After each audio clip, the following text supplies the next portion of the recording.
Ποιος θα μας μιλήσει για την αγάπη? Το ξανθό αγόρι το κοίμησε η θάλασσα. Κάτι θαλασσοπούλια τα πήρε το κύμα για ένα ταξίδι χωρίς τελειωμό.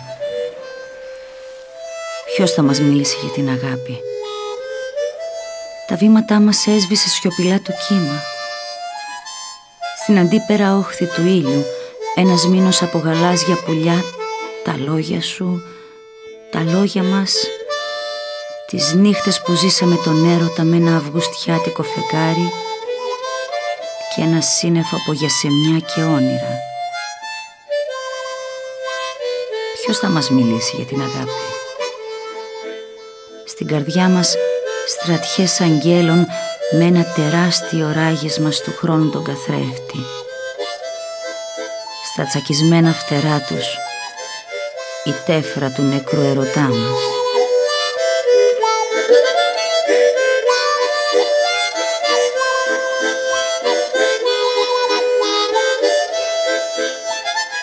Και εσύ έρωτα, εκατόφυλλο, πορφυρό μου ρόδο, που γεννήθηκες μέσα από τις φλόγες, σαν έκαιγαν οι άπιστοι μια νύχτα δίχως σελήνη, την Άγια Τράπεζα, όπου φύλαγαν οι θνητοί τα μυστικά της καρδιάς τους. Γίνε το κάλεσμα της μούσας και η ηχό που ταξιδεύει στα άϊχα μονοπάτια της σιωπής μου.